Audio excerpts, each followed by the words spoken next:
boa tarde. Durante um processo de separação, na disputa pelo filho, pais e mães ultrapassam todos os limites, colocando em risco a saúde e bem-estar da própria criança. Esse comportamento é chamado de alienação parental. E é mais comum do que se imagina. A lei que trata do assunto existe desde 2010, mas ainda é desconhecida por muitos pais, entidades de proteção à criança e até especialistas em direito. Segundo a legislação brasileira, é alienação parental fazer campanha de desqualificação do filho contra o pai ou a mãe, dificultar o exercício da autoridade parental, atrapalhar o contato dos filhos com um de seus pais, criar empecilhos para a convivência familiar, apresentar falsa denúncia contra um dos pais e ainda mudar para um local distante para dificultar a convivência de menores com um dos pais, familiares ou avós. Para debater este assunto, convidamos o juiz do trabalho, Elísio Luiz Pérez, e a psicóloga Tamara Dias Brockenhausen. Participe, mande as suas perguntas através do nosso portal de conteúdo, via Twitter ou ainda pela nossa página no Facebook. Os endereços você vê aí na sua tela. Boa tarde, muito obrigada por ter aceitado o nosso convite. Boa tarde. Para começar, qual que é o caso de alienação parental mais comum que vocês costumam assistir no dia a dia da profissão? Doutora Elísio? Eu acho que o que dá para dizer é que a alienação parental mais comum é a alienação parental mais branda, que é uma campanha no sentido de desqualificar o outro genitor para a criança, no sentido de afastar, de dificultar a convivência ou até de alguma forma de relativizar a autoridade do outro genitor com aquela criança. Então, no sentido mais amplo, assim, do dia a dia, é essa alienação parental mais branda. É importante, né, enfatizar que a forma mais comum de ocorrer é depois da separação, né, ou após um rompimento de uma relação que não seja um casamento, né. Então, as mágoas, né, que não foram resolvidas depois dessa separação, elas acabam sendo aquilo que dispara o início da alienação parental. Mas esse é o ponto de partida ou pode, em alguns casos, começar até antes da separação? Exatamente. Existem dinâmicas familiares em que você já observa que não existe uma triangulação entre pai, mãe e filho, por exemplo. Existe uma relação de aliança entre o filho e geralmente a mãe, mas também pode acontecer com o pai. E depois da separação, quer dizer, essa aliança ela se fortifica e essa exclusão desse outro genitor, ela se acentua por conta da mágoa, né? Então, sim, existem dinâmicas de alienação parental que já ocorrem durante uma relação amorosa. O que dá para, acho que é importante diferenciar, é a alienação parental, que a gente está falando aqui de uma campanha, um processo, uma dinâmica, algo mais amplo, é diferente de uma crítica, alguma coisa pontual, que isso é inerente à vida cotidiana, a um relacionamento normal, certo, sadio de uma família, entre pai, mãe e criança. A gente está falando aqui de uma campanha, alguma coisa reiterada, consistente, no frequente. Sentido... Exatamente, não é alguma coisa pontual que faz parte da vida cotidiana e normal. E aí, doutor Elísio, a gente pode até aqui começar a já pontuar algumas diferenças, né, entre as várias formas de definição do que é alienação parental, né? Então, alienação parental, ela pode ser alguma coisa muito insidiosa de um dos genitores em relação à criança ou até mesmo de outro parente para afastar a criança de um ente querido, né? Geralmente acontece mais entre... Pode envolver outro familiar, exatamente. Então. Por exemplo, vou te dar, né, um exemplo. De repente, você tem um pai e uma mãe que tem uma situação assim, de vida muito... trabalham demais, por exemplo, e tem pouco tempo para cuidar desse filho, e uma avó pode cuidar desse filho, né, no dia a dia. Na ocasião desse casal se separar, essa avó, por exemplo, a guarda vai ficar com a mãe, né? Essa avó paterna, por exemplo, pode começar a tentar exercer algum tipo de alienação parental, porque ela sabe que, como a separação vai acontecer, ela vai ter pouco contato com o neto e ela praticamente era a mãe dele, né? Então, existem situações que podem desencadear uma alienação parental que não especificamente seja da separação. Sim. Existem situações como essa que eu acabei de explicar e outras que são um pouco, não são tão típicas, né? A mais típica é aquela que a gente estava comentando, que é a da separação, né? Acontece muito dentro do próprio casamento também, não é inusual, né? Agora, o que você tem? Você tem a alienação parental enquanto algo insidioso, psicologicamente falando, que seja uma lavagem cerebral, quer dizer, é a tentativa de fazer virar a cabeça do filho contra o outro genitor. Isso se constitui uma forma intensa de abuso emocional, né? Buscando uma aliança com o filho e se utilizando da vulnerabilidade da criança depois do divórcio dos pais. Sim. E aí, quando essa criança passa a rejeitar o outro genitor, a ter medo, a ter algum tipo de manifestação de distanciamento, esfriamento da relação, pavor, medo até mesmo, né? Ou distorção de quem é aquele genitor, transformando ele numa figura monstruosa, né, criticando em excesso, quer dizer, isso a criança já está alienada, né? Então, quer dizer, a alienação parental que um dos genitores provocou teve efeito na mente dela de aliená-lo. Agora, não há necessidade de haver essa dinâmica neste formato para que haja uma alienação parental. E a lei, a doutora Elise, quando escreveu a lei, fez questão de diferenciar atos... Pois era, nesse ponto que eu queria chegar, da lei. Como que a lei entende a alienação parental? É um caso de saúde, é um caso de polícia? O que a lei diz nesse sentido? Então, essa é uma grande dificuldade. Do ponto de vista do direito, era muito complicado captar uma realidade que é muito presente na psicologia, na psicanálise, como trazer isso para o direito. Então, a solução que a lei do Brasil encontrou foi o seguinte: criar uma categoria jurídica de atos de alienação parental. Então, e a finalidade dessa solução foi a seguinte: dar um sentido para a lei preventivo. Porque a ideia é eu não preciso ter um quadro de alienação parental mais grave configurado para pedir, para poder ter a atuação do judiciário, do juiz. Então, de alguma forma, eu classifico que sejam esses atos de alienação parental, atos que possivelmente, que têm a possibilidade de gerar, de causar algum prejuízo, atos que estão compreendidos num processo de alienação parental, e a lei autoriza ao juiz que intervenha já antes de acontecer o prejuízo. Então, caracterizados esses atos, né, o juiz vendo que essa sequência de atos está presente, ele pode atuar, ainda que não haja um prejuízo concreto. A ideia é essa. Então, e a lei diz o seguinte: eu não preciso necessariamente saber se é um problema de saúde, se é um abuso só da órbita jurídica, se vai ter consequências mais graves ou não. Mas a ideia, basicamente, é a seguinte: eu não vou arriscar, eu não vou deixar acontecer o pior para depois permitir a atuação do juiz. E agora, como identificar a alienação parental, né? É difícil, porque eu fico pensando aqui, quem que vai testemunhar isso, ouvir a própria criança, que muitas vezes pode estar confusa, não é? Então, como identificar?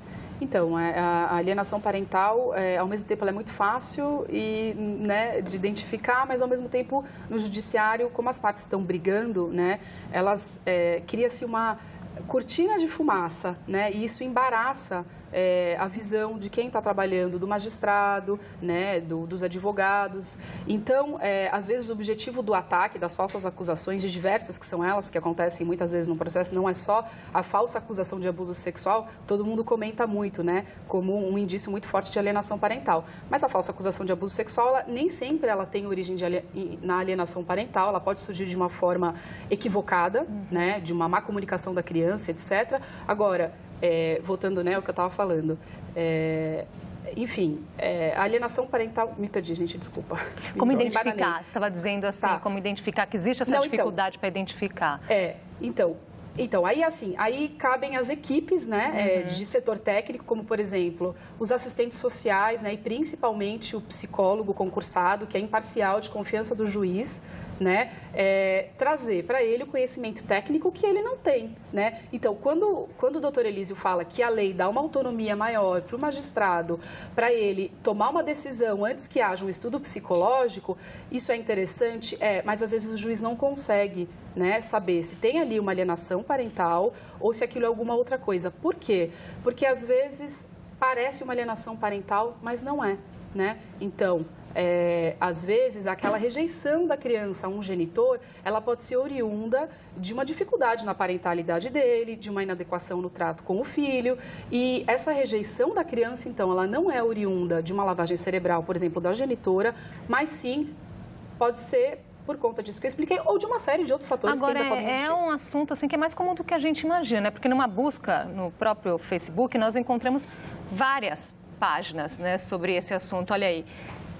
Vai entrar aqui alguma... Bom, enfim, uma delas até diz o seguinte, alienação parental, eu sou vítima. É importante essa troca de experiências? Olha aí, está aparecendo aí essa página, alienação parental, eu sou vítima. A troca de experiência entre as pessoas? Sim, essas associações têm um papel importante no sentido de conscientizar, de disseminar informação consistente para essas pessoas que passam pelo problema. Mas também tem uma questão que a gente vem observando, que é a seguinte, que é um pouco da banalização do que seja alienação parental, né? E qualquer coisa é alienação parental. Isso, de alguma forma, dificulta também o trabalho do juiz, que se vê no emaranhado de casos ali em que se alega alienação parental e se perde um pouco a fineza, o exame cuidadoso daqueles casos que são... Qual é o exemplo mais comum de que existe essa acusação de alienação parental e quando se faz o estudo mais aprofundado, não é isso? Acho que as situações mais, vamos dizer, mais simples de separação, logo após a separação, qualquer problema que a criança tenha se atribua esse tipo de problema a uma influência do pai ou da mãe, né? E nem se sabe exatamente o que está acontecendo. Posso dar um exemplo que eu acho interessante? Certa vez tive contato com uma pessoa que relatou que a mãe estava influenciando da filha não ir. Me relatava uma série de situações, né? Da criança não ir, da pré-adolescente não ir com a mãe, né? Não ir com o pai, desculpe-me.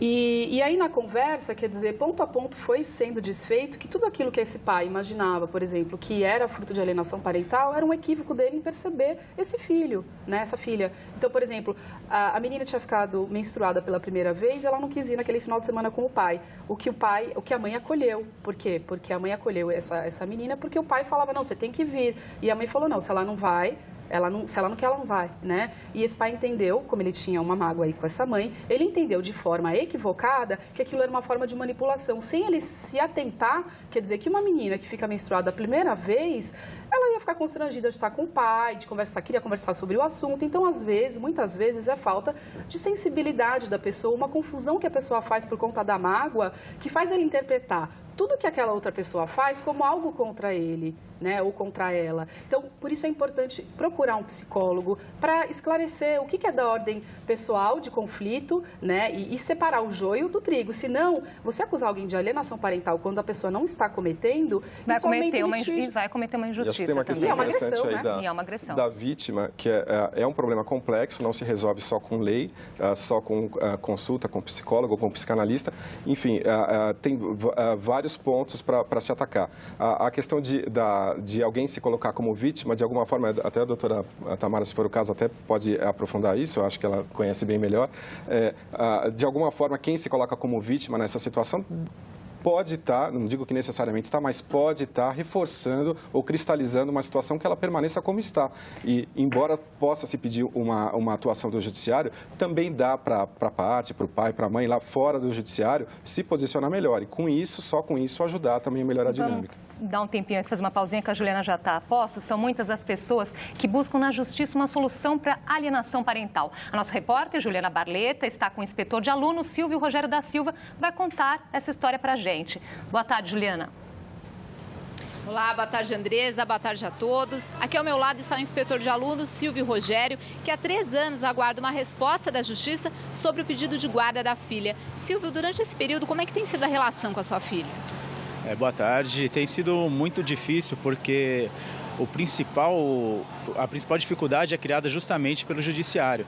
Em 2011 eu fiquei 7 meses afastado da minha filha e em 2012 eu fiquei mais 6 meses por conta de 5 defensores pedirem suspensão simultaneamente. E há 3 dias o próprio juiz do meu processo, ele pediu suspensão, não quer julgar meu processo, sob qual argumento que eu desconheço. Andresa, o Silvio faz parte de um grupo que chama Associação dos Pais em Camisa de Força. E esse grupo, ele presta auxílio para as vítimas de alienação parental. Silvio, quais são as principais dificuldades que vocês enfrentam? Então, as dificuldades são essas mesmo. Se existe a alienação parental hoje em dia, é por conta da omissão do judiciário. Porque, veja bem, existe a cultura do litígio hoje no Brasil, fomenta muito essa dificuldade para a aproximação do pai.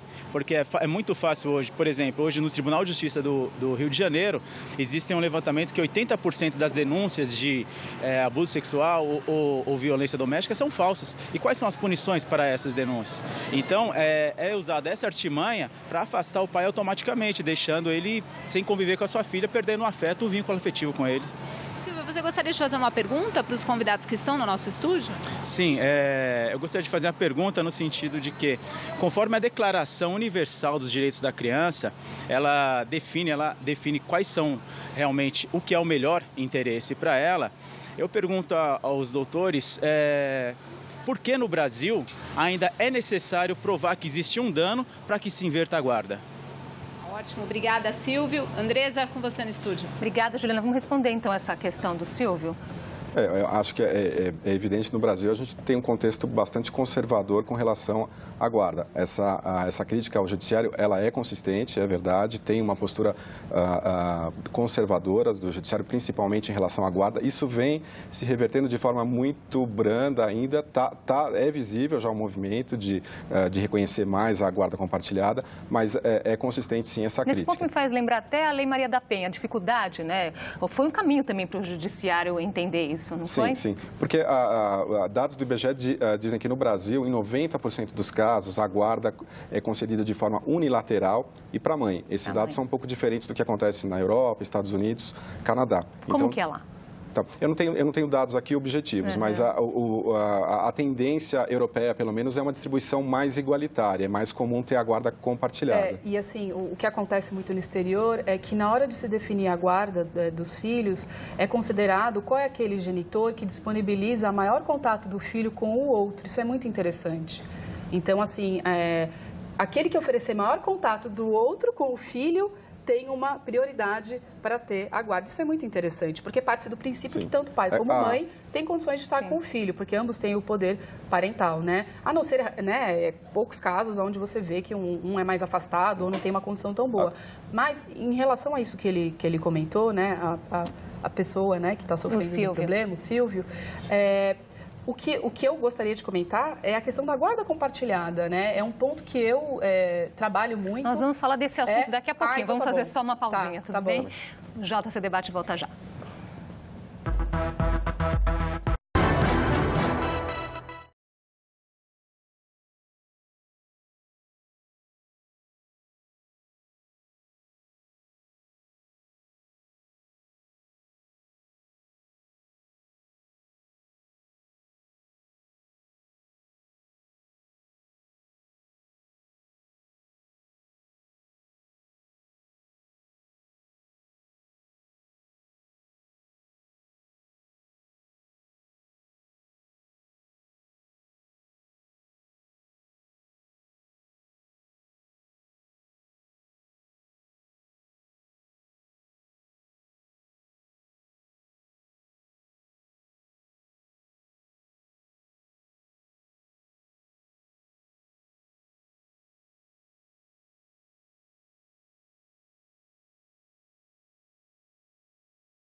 Já estamos de volta com o JC Debate. O tema de hoje é alienação parental. É cada vez maior o número de famílias que, depois de uma separação, passam a ser chefiadas apenas pelo pai ou pela mãe. Essa nova família tem direitos e deveres reconhecidos pela Constituição. E um modelo que tem sido muito adotado é o da guarda compartilhada dos filhos.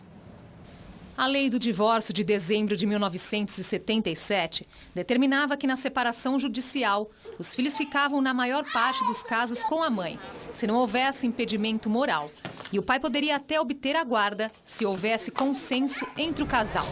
Com o novo Código Civil de 2002, a mãe deixa de ter prioridade na guarda dos filhos. Se o acordo entre os pais não for possível, os filhos ficam com quem tiver melhores condições. Hoje, quando o pai e a mãe entendem que têm condições iguais de exercer a guarda, podem dividir todas as responsabilidades de educar seus filhos.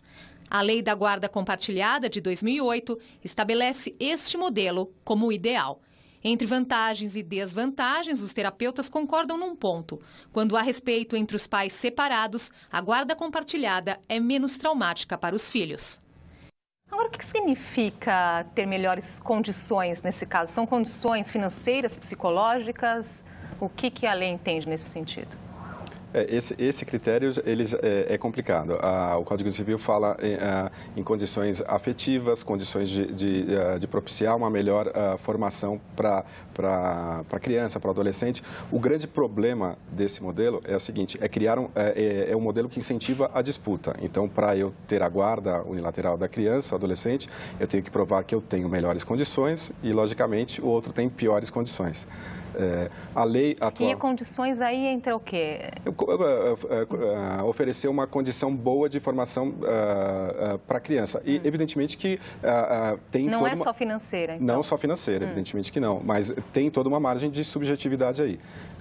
A lei atual brasileira, o Código Civil foi reformulado nessa questão, a lei de guarda compartilhada, ela diz que, regra geral, o juiz deve aplicar a guarda compartilhada. Apenas, excepcionalmente, a guarda unilateral. Essa deve ser a regra, então, não a exceção. Mas a prática não tem se pautado por isso ainda. Uma coisa que a gente não pode deixar aqui de ressaltar é que, assim, isso às vezes fica um pouco teórico. Na prática, o que acontece? O que o juiz, o que o perito leva em consideração? Quer dizer, qual é o histórico relacional desse pai e dessa mãe com esse filho? Como que participaram na vida do seu filho? Qual o envolvimento deles? Qual é a vinculação afetiva que o filho tem com cada um dos pais? A gente sabe que muitas vezes a vinculação afetiva pode ser mais forte de um filho com a mãe.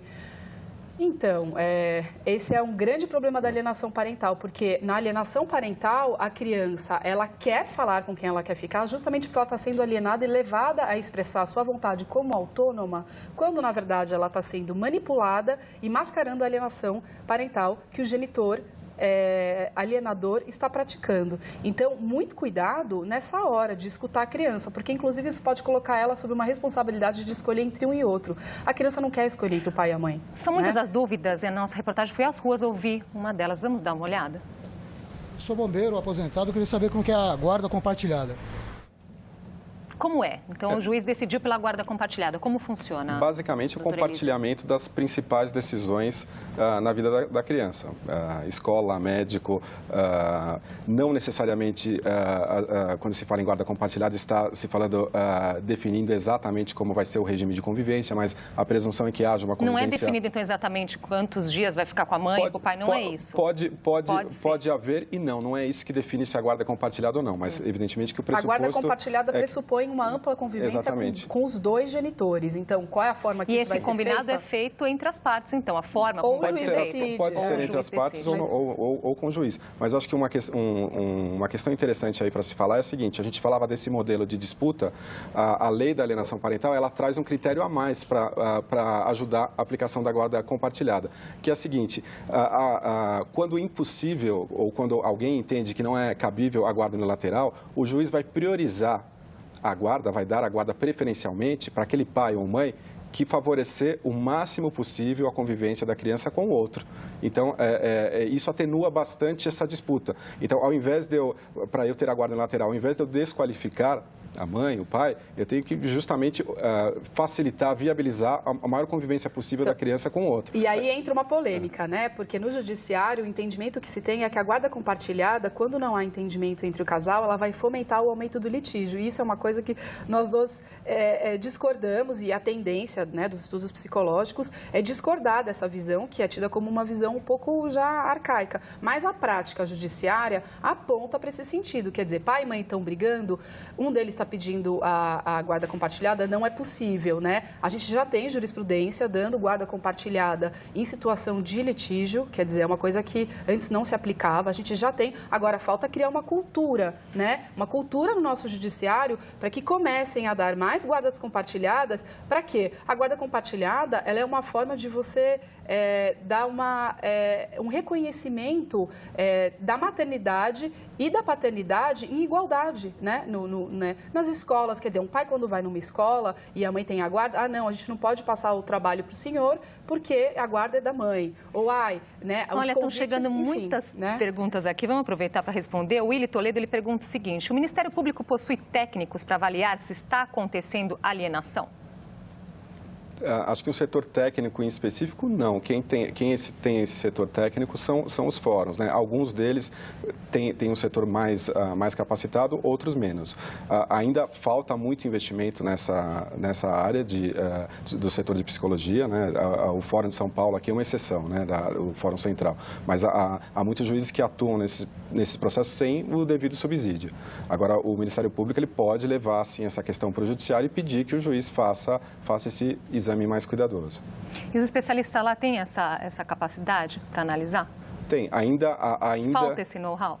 Ainda não é raro se deparar com dificuldade na elaboração de laudo não feito não com o cuidado necessário para esse tipo de caso. Até por conta, né, de como o nosso judiciário está abarrotado por conta da cultura do litígio e por conta de não ter profissionais o suficiente para poder avaliar todas essas famílias que necessitam de avaliação. Então, esse profissional acaba contando com um tempo muito curto e o estudo, ele sofre a qualidade, né, em função disso, obviamente. A Carol Stuluquete, ela pergunta, queria saber como fazer quando a mãe some com a criança durante 9 anos do convívio com o pai. É alienação parental?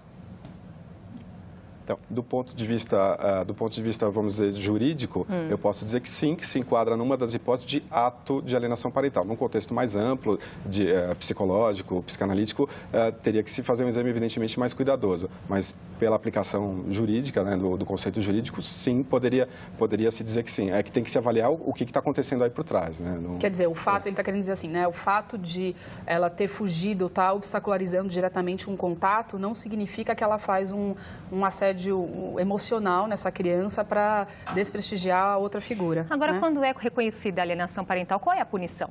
Então, na verdade, houve esse debate se a lei define punições ou não. Na verdade, a lei de alienação parental ela tem um sentido muito mais preventivo do que punitivo.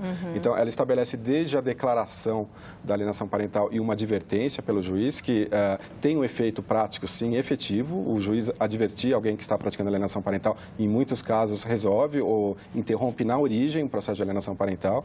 O juiz pode também aplicar multa, por exemplo, para gerar o cumprimento efetivo de visitas, pode inverter a guarda, pode ampliar o período de convivência da criança com o pai ou a mãe que é alvo da alienação. No limite, pode até tirar a guarda, inverter a guarda, estabelecer guarda compartilhada. Determinar a obrigação de terapia para criança, terapia vincular ou terapia para um dos Por falar nisso, genitores. doutora Tamara, nós estamos aqui colocando os interesses do pai, da mãe. Como é que fica a cabeça dessa criança?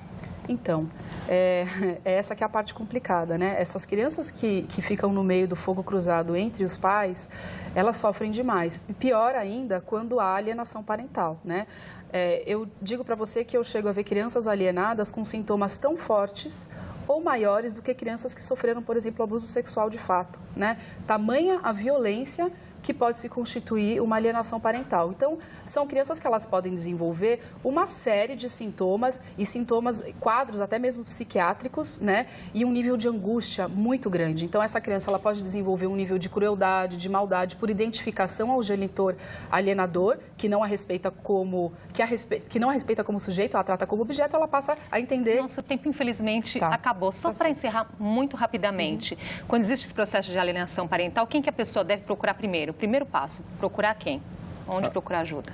Acho que com um advogado especialista, com psicólogo, psicanalista que saiba trabalhar com isso e, se não puder, com o Ministério Público. Tá certo. Muito obrigada pela participação de vocês. Obrigada. JC Debate fica por aqui. Mais informações sobre o Brasil e o mundo você encontra no cemais.com.br/jornalismo. Voltamos na segunda-feira, às 1h30 da tarde. Vamos falar sobre o polêmico projeto que reduz a maioridade penal para 16 anos. Um ótimo fim de semana para você e até lá.